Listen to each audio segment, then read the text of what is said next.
Assalamualaikum warahmatullahi taala wabarakatuh. Berjumpa lagi di sini. Insya Allah lain waktu konten saudara-saudari nanti saya like semua, saya komentari satu persatu pas ada waktu longgar. Nah ya, Insya Allah saya balas kunjungan. Jadi konten yang ini saya mau menyampaikan lewat judul. Saya bikin judul konten ini Mubalik tersesat, disesatkan oleh petunjuk. Nanti saya uraikan kenapa judul konten ini bisa begitu. Yang kedua, para nenek mamak di Minang, penghulu, datuk, pendito, malin, manti, balang tersesatkan, disesatkan, terjebak oleh ibarat. Nah, baik, kita kembali lagi ke poin pertama. Yang dimaksud disesatkan oleh petunjuk adalah ibaratkan begini. Al-Quran itu petunjuk ke arah mobil ini, ke arah petunjuk. Al-Quran itu kan ada larangan, ada perintah, berarti ada wujud apa yang dilarang, apa yang diperintah, ya. Kalau diperintah nih, apa perintahnya? Misalnya perintahnya dari petunjuk ini menuju ke mobil, ya. Nanti setelah sampai di mobil ini nanti menerima petunjuk lagi. Petunjuknya apakah bensinnya tidak ada, apakah mobilnya rusak. Nah begitu. Tapi orang yang berjalan ke arah yang ditunjuk cuma yang tahu dengan petunjuk. Sampai di sini paham? Orang yang berjalan ke arah yang ditunjuk oleh petunjuk. Nah begitu ya. Orang yang berjalan sesuai yang diperintahkan Al-Quran. Nah realitanya tidak bisa dibantah. Para mubalik itu perintah ayat itu yang dia ceramahi. Jadi penunjuk arah yang dia ceramahi. Dia tidak mengajak, dia sendiri gagal paham. Dia sendiri itu belum sadar bahwa dia harus berjalan ke arah yang ditunjuk, bukannya yang penunjuk. Nah, jadi gimana ya kejelasannya? Kita harus duduk. Tapi mudah-mudahan kalau yang cerdas sudah paham. Yang untuk kalau penghulu, ya, penghulu datuk beritu mati belang, dia terjebak dengan ibarat begini. Itu kan nenek mama itu atau penghulu atau orang yang dituakan, didahulukan selangkah, ditinggikan serantiang. Itu tuh kan diibaratkan sebatang pohon. Nah, dia menganggap dirinya dia yang pohon gitu loh. Dia terjebak ke pohon. Padahal pohon itu cuma ibarat. Nah, ibaratnya begini. Beribarat pohon kayu besar di tengah koto. Nah, ya. Nah, itu uraiannya pohon besar di tengah koto itu begini. Diibaratkan nih urat, diibaratkan batang, diibaratkan dahan, diibaratkan ranting. Tapi kan tetap saja itu ibarat. Paham? Harus memandang kepada apa yang diibaratkan. Contoh begini. Baure limbagomatan, berurat limbagomatan, berbatang sandi andiko. Harusnya ada, dia tahu ada, kalau dia harus tahu amanah ini ada 4 batang. Ya. Ure yang dia jabat ini kalau dalam bentuk ranji minimal 4 generasi. Itu ure. Ya. Dan dia ure limbago matan, limbago, ya. Baure limbago matan, memangnya pohon ada limbago? Enggak ada alasan dia memandang yang namanya ibarat. Gimana lagi ngejelasinnya? Yang udah pada wafat sih yang kata Tungguno Dirajo, tinggal saya aja lagi yang menjelaskan. Kalau pengucap, penulis, penghafal ya, itu 99% mungkin. Tapi coba minta dia yang seperti yang saya uraikan tadi. Saya bisa menguraikan sampai ke sayaknya landai, apa itu sayak, berapa biji sayak, apa wadah, siapa isi wadah. Rantiang, rantiang apa yang dia pahami itu? Apa rantiang pohon? Udah jelas tadi yang diibaratkan itu cuma diibaratkan. Nah, sesat dia sampai di situ, ya. Dan satu lagi hal yang paling ditakuti oleh mubalik dan oleh Pangulu, Pendito, Datuk, Pendito, Menteri bilang paling takut dengan kebenaran. Nah, makanya anti dia membahas sejarah. Kalau sejarah ini sesuatu yang sudah terjadi itu pasti. Nah, dia lebih suka mengada-ada, lebih suka mengikuti doktrinisasi, modifikasi sejarah, gelar lah yang dimodifikasi, orangnya udah meninggal.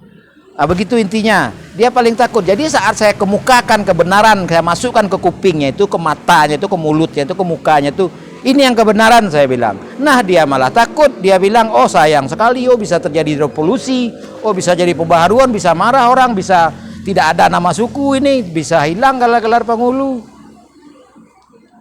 Nah, bagaimana coba? Padahal yang mengada-ada, yang modifikasi itu di konten sebelumnya berulang kali saya sampaikan. Saya sampaikan berulang kali loh. Ya, bahwa Datuk Katumanggungan dan Parpati Nasa Batang dia tidak pernah menetapkan nama-nama suku. Paham?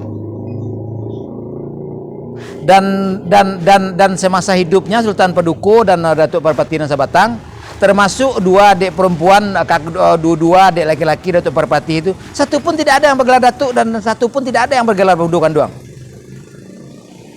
Nah, dan masa itu dia tidak memakai nama suku. Nah, sekarang kenapa terjadi begitu? Hancur Pariangan sampai pindah ke Tumanggungan ke Sungai Tarap.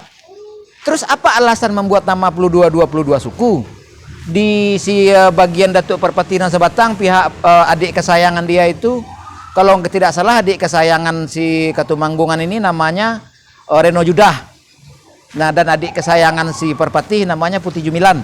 Makanya si Reno Judah dia pergi ke Sungai Tarap diikuti oleh Katumanggungan karena dia adik perempuan, dan si si Reno Judah adik kesayangan Datuk Parpati ke sungai ke Limau Kaum. Nah, di Limau Kaum dibikin pula 22 suku. Apa alasan? Ibu sama. Ibunya sama walaupun bapaknya beda. Kenapa nama anaknya sukunya berbeda-beda? Ini makanya tak tahu tahun. Ya. Gimana lagi saya ngejelasinnya ya? Pada takut dengan kebenaran sih.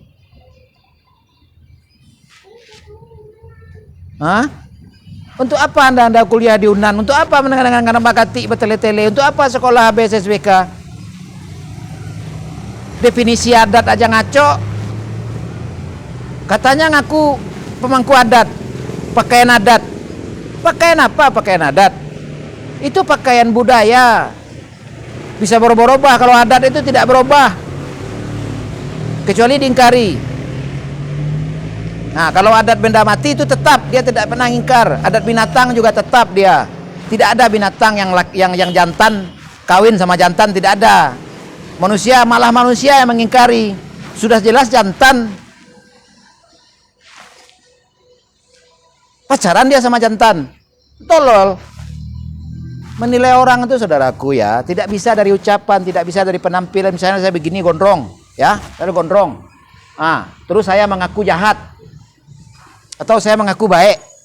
Kalau saya tidak berbuat, bisa dikatakan jahat nggak walaupun saya ngaku-ngaku? Nah, itu yang anda mubalik sekarang sedang dialami. Anda mengaku baik, mengaku ini, tapi anda tidak berbuat. Perintah anda ceramahi, larangan anda ceramahi, suruhan anda ceramahi. Terus siapa yang mau ngerjain perintah? Terus siapa yang menghukum orang yang melarang, yang melanggar larangan? Jadi sebelum puasa ini, ya, tolong anda mubalik nih umumnya ya. Rukun cara selamat itu ada 5. Rukun Islam ada 5. Cara selamat. Jernihkan dulu maknawi. Cara dulu. Baru lakukan. Barulah namanya menuju selamat. Barulah melakukan ibadah namanya. Cara ibadah itu ada 5. Jadi yang anda lakukan sekarang selama ini cuma cara ibadah sholat, cara ibadah puasa, nanti ngawur. Itu cara. Nah, ya paham. Dan sebelum tahu cara dua, rukun Islam yang kedua, sebelum orang percaya, sebelum di rukun iman, sebelum orang yakin di rukun Islam, rukun akidah, ya. Itu rukun iman dan rukun Islam itu dilandasi dua kulimah syahadat. Kulimah yang pertama itu harus pakai bimbingan hantaran tasawuf. Tasawuf terbagi empat. Tauhid terbagi empat. Dan masing-masing itu harus disucikan dengan tasawuf. Paham? Itu yang kulimah tauhid. Dan kulimah tauhid disempurnakan dengan wa asyhadu anna Muhammad Rasulullah. Bukan wa asyhadu anna Nabi Muhammad Rasulullah, bukan. Ucapan itu tidak berubah, wa asyhadu anna Muhammad itu. Jadi yang dimaksud itu bukan Nabi Muhammad yang wafat. Sedangkan dari Nabi Adam 1400 14.000 nabi itu semuanya berdua kalimat syahadat itu. Jadi Muhammad yang di mana dimaksud? Nah, kalau Anda tidak bisa jawab, ya, Anda sendiri sebagai mubalik goblok. Gimana Anda mau mengajarkan? Langsung aja Anda mengajarkan orang sholat. Dia belum kenal dengan Allahnya, dengan kenal dengan Rasulullahnya. Malah dia pandang itu Nabi. Udah dibilang kalau mau kenal Nabi itu cerminannya adalah bentuk Al-Quran 114 surat 30 juz. Itu Nabi. Rasulnya di mana? Rasulnya terletak di Manawi, tersirat, tersuruh. Tidak bisa dipandang cuma tuh telanjang, tidak bisa ditelingor tangga telingor menceli Allah mau itu lo, tidak bisa cuma tuh telanjang lo kawan. Jadi ibarat memasak kok, ibarat oto kok. Anggaplah oto bule mau deko ko dua kelima sadatnya kok. Lah.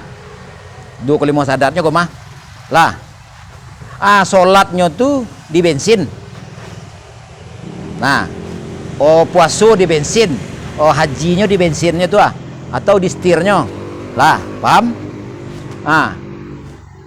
Itu pantas harus oto dulu kan, harus ada mobil dulu kan.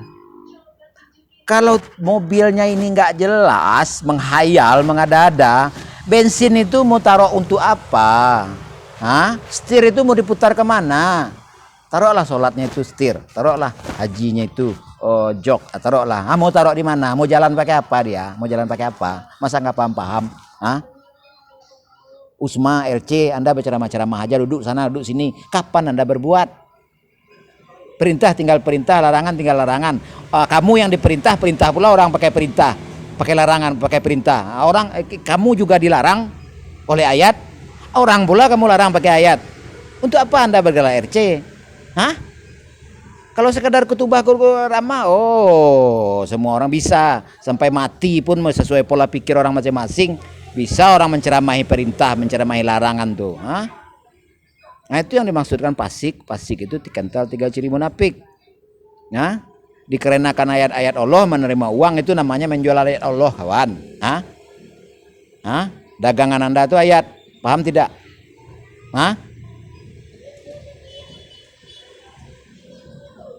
Nggak laku gelar-gelar LC, nggak ada ditanya malaikat begitu. Yang ditanya itu hati kamu. Yang sholat itu jasad apa hati kamu? Ini jamaah nggak diajarin sesuai urutan tata cara Islam, tata cara percaya, tata cara iman. Pahami itu, kalau rukun iman itu ya, satu pun tidak ada yang berbuat dengan lahir. Namanya aja percaya. Percaya emang pakai apa? Pakai mata telanjang? Nggak bisa. Percaya kepada Allah nggak bisa pakai mata telanjang. Pakai zahir nggak bisa. Nah, jadi nggak ada orang berbuat di rukun iman itu, tahu nggak? Orang berbuat itu kalau sudah posisi di rukun Islam, rukun yakin. Orang percaya belum tentu orang berbuat. Namanya aja baru percaya, namanya aja baru beriman, baru berpikir. Beriman itu sama dengan berpikir. Hai orang-orang yang beriman, hai orang-orang yang berpikir. Nah, itu yang dibilang di dalam surat 66 ayat 8. Makanya gunakan akal biar nggak ditimpakan musibah, dijelaskan dalam surat 10 ayat 100. Nah, kalau asal-asal aja kalian membaca, menghafal, menyanyikan ayat suci Al-Quran itu ya, pahami ini surat ini nih. Surat 56 ayat 79 tidak menyentuhnya, Mbak. Coba dulu dari surat 56 ayat 77, 78, 79. Al-Quran itu kitab yang mulia, kitab yang tersimpan di peliharaan lalu mahfud. Nah, itu 78, 76, 77. 7778 ya. Nah, 79-nya tidak menyentuhnya kecuali hamba yang disucikan, paham tidak? Menyentuh bukan menghafal, bukannya mengirama-iramakan, bukannya ceramah-ceramah. Jangan bangga-bangga, nah Anda lulus pesantren ini, oh guru saya ini, guru saya itu, nggak laku itu, nggak laku kalau sama malaikat mah. Hah? Guru. Secara pribadi, pemahaman itu secara pribadi ditanya orang, kalau kamu ngaku anut ajaran, kamu harus kenal ajaran itu. Hah? Misalnya kamu jadi anak buah saya, kamu harus kenal saya dulu. Baru kamu ngaku menganut saya. Begitu juga ajaran agama Islam, ibaratkan jangan enak-enak aja bilang orang sombong, orang stres, orang gilo, begini begitu. Hah? Tentukan judul bahasan aja orang tuh dialog, begitu. Ini konten belum dibuka, belum disimak selengkapnya, enak aja komentar. Dari judul aja udah komentar. Yang dikomentar itu isi konten, simak selengkapnya. Apalagi kira-kira yang mau saya jelaskan? Sumpah munafik penghulu tuh, yang bersumpah saya berjanji, saya bersumpah, saya rela dikutuk kalamullah 30 juz ayat suci Al-Quran, sebanyak bari di atas, sebanyak bari di bawah. Sumpah apa itu? Hah? Itu Anda pertaruhkan 140 surat, 30 juz, sebanyak baris tajwid di atas dan baris di bawah pula. Jika tidak berkata benar maka dikutuk kalamullah, jika tidak menghukum adil maka dikutuk kalamullah, jika tidak berjalan di jalan yang lurus dikutuk kalamullah. Sehat nggak tuh? Makanya bilang sama Datuk Rajo Penghulu tuh, si Mamak Sayuti Datuk Rajo, itu naskah memurtadkan orang itu bilang. Karena nggak ada yang sanggup Anda lakukan, itu tidak ada. Anda itu selalu tidak berkata benar, selalu tidak tegak dengan bana, selalu tidak berjalan di yang lurus. Dalam sumpah Anda beda. Ini alasan aja menggadai menjual rumah-rumah yang rubuh ya orang mayit tabuyu. Alasan rumah gadang. Rumah gadang tanah Anda jual, tanah Anda gadai. Mana dana untuk rumah gadang tadi, tetap aja rubuh rumah gadang tuh. Alasan Anda untuk perawatan rumah gadang. Beralasan juga lagi gadih tak balaki. Mana ada zaman sekarang gadih tak balaki? Hah? Untuk menegakkan gala, menjual ulayat pusaka. Orang sekarang itu karena duit dia jadi menerima gelar, apalagi alasan. Karena duit orang punya gelar, bukan karena isi. Siapa lagi yang nggak punya duit zaman sekarang ini mau jadi penghulu? Jadi apa alasan Anda untuk menegakkan penghulu, menjual ulayat pusaka? Jangan cari-cari alasan. Kalau bicara adat. Jangan bicara adat yang dimaksud adab. Saat bicara adat yang Anda maksud budaya. Hah?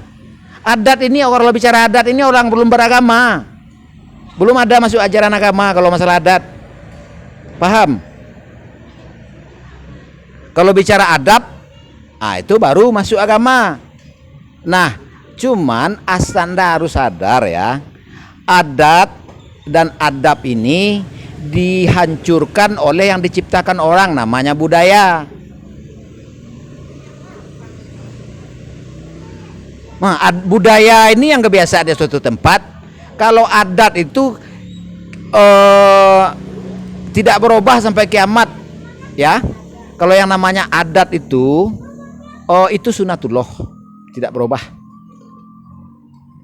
Nah, contohnya misalnya tanah di Adam menjadi menjadi daging, tanah di Muhammad menjadi menjadi tubuh, air di Adam menjadi darah, air di Muhammad menjadi tulang, api di Adam menjadi ada uraiannya itu. Nah, jadi jangan gampang aja adat manusia dari 4 unsur. Dia harus jelas, di Adam tanah jadi apa, di Muhammad jadi apa. angin di Adam menjadi urat, angin di Muhammad menjadi nur. Harus jelas. Empat unsur itu di masing-masing Nabi Muhammad, di masing Adam itu beda. Kalau Adam itu dia bapaknya jasad, kalau Muhammad itu bapaknya nur, bapaknya jiwa. Makanya kenali nur hak, kenali nur Muhammad, kenali nur Adam. Paham? Nah, ini agak susah nih kajiannya. Ini harus duduk nih. Nah. Jadi kenali diri dulu. Anda bisa mengucapkan awal beragama mengenal Allah. Ya, Allah mengenal Allah itu adanya di duduk lemah sadat. Itu awal-awal Anda beragama. Awal beragama itu bukannya langsung sholat. Kamu suruh orang mengucapkan duduk lemah sadat terus kamu bilang sah. Kamu aja belum tentu sah. Kamu suruh orang mengucapkan dua kalimat syahadat di hadapan orang ramai, terus kamu bilang sah. Apa coba? Kamu aja belum tentu selamat. Jadi istilah menganut ajaran agama Islam dengan mengaku sudah Islam itu beda. Kalau orang udah mengaku sudah Islam, dia mengaku sudah selamat. Takabur, itu sombong. Jangan keluar dari istilah saya menganut ajaran. Wajar tidak sempurna, tapi kalau Anda mengaku sudah Islam berarti Anda sudah sempurna, Anda sudah selamat. Udahlah, cukup itu dulu. Ya, maaf lahir dan batin, marhaban ya Ramadan, taqabbalallahu minna wa minkum, taqabbal ya karim. Jadi kalau bicara itu harus selaras bahasa adat, selaras bahasa adab, selaras bahasa budaya, selaras bahasa agama, dan bisa menempatkan bersinergi dengan tata pemerintahan. Biar jangan bentrok. Ada caranya. Ini anda bergelar ini itu tapi malah musibah. Oh, dipotongin kerbau, habis sekian juta. Terus nggak kerja, nggak ada kebaikan untuk orang. Malah kamu gadai, kamu jual. Ini banyak nih, terutama ini yang perempuan-perempuan. Yang wanita Minang ini bersuamikan dengan yang laki-laki bukan orang Minang. Udah hilang aja tanah wilayahnya di kampung tuh. Harusnya tetap ada dong. Nah, takut dia menantu yang di Minang itu tahu hak bininya itu ada di kampung. Kan otak-otak picik itu penghulu. Kasih tahu sama menantu tuh. Nih bini kamu nih wilayahnya sini. Kamu kalau pulang kampung kalau mau bangun ini, kalau susah dirantau. Ini wilayah istri kamu ini. Begitu, bukannya kamu hilangkan haknya wanita orang yang mentang-mentang dapat suami di luar Minang itu, mentang-mentang orang awam main kicu saya baru. Kasa kece ambo lon sakurang aja lon sama ambo kece ambo pacaru inilah situ orang-orang nan kerajo kumuh tu anu ambil hak orang tu mana lebih ndak pantas kira-kira perbuatan ini apa kece ambo nak kasa. Kalau kece ambo kasa paling perasaan tersinggung sana. Kalau orang-orang nan zalim tu hak orangnya makan. Lah jale. Jangan diikuti jo baso-baso maila tu lai. Bila mau kecek tadi mengaku nambo bunuh orang, mengaku nambo orang jaek. Kalau ndak nampak perbuatan nambo, kalau bisa mau kecek jaek lerna mau dituju mau balik mengecek dan yang ku saji iko misalnya itu oden sia oden negala iko itu amal buah nan perlu buah perbuatannya nan perlu dewa. Dan perbuatan agama Islam harus selaras dengan syariat. Ada syariat di sinan. Dalam ciek perbuatan nama ibadah orang tu ada nilai sinan, ada syariat, ada torikoh, ada hakikatnya, ada maripat. Tidak selesai agama Islam dari syariat, paham syariat ya ada sana. Harus bertorikoh, harus berhakikat, sadar apa hakikat puasa, apa hakikat solat. Kalau tidak sadar hakikat, mengana mau tunggang-tunggi. Datang azan sembahyang lo. Kurang puasa lo. Orang puasa menahan lahir batin, orang puasa toriko, puasa hakikat, nanya puasa syariat yo, puasa boleh papan lo tu. Ada baru nama tu. Makanya orang kayak dulu tu sana kalau ado cie sifat binatang dewa tuh ah. Nah, sifat binatang gua bahasa Arabnya saka, sorik, kotil, mutakawakisi, kaslan dan sana. Ah, 5 sifat. Alai tahu sana apa alih bahasa Indonesia itu? Hah? Itu tabiat binatang. Ado cie sifat tabiat itu ada kecilnya ada binatang orang gaya itu mah. Binatang. Nih, coba saya jelaskan. Saka itu permusuhan, sorik, rakus, kotil, kejam. Hah? Mutawakisi, pembunuh, kaslan, pemalas, zina, otak zina. Itu tabiat binatang namanya ditularkan kepada setiap manusia tuh. Nah, makanya pahami 5 nafsu mulia. Mutmainah, radiyah, mardiyah dan seterusnya. Pahami pula 15 nafsu tertular, nafsu setan. Itu kenal diri namanya. Dah. Terima kasih. Tolong di-share ya. Tolong di-share. Terima kasih atas mendukung channel ini. Silakan kunjungi konten berikutnya supaya dalam mengenal seseorang itu tentu harus didalami. Kalau buku dibaca sampai selesai bukunya. Kalau konten dilihat konten yang lain. Bagaimana ini karakter orangnya ini gitu loh. Apa ini karakter yang dia hobi posting apa ini di kontennya. Nah, dimasuki, jangan berpatokan kepada satu konten aja. Terima kasih.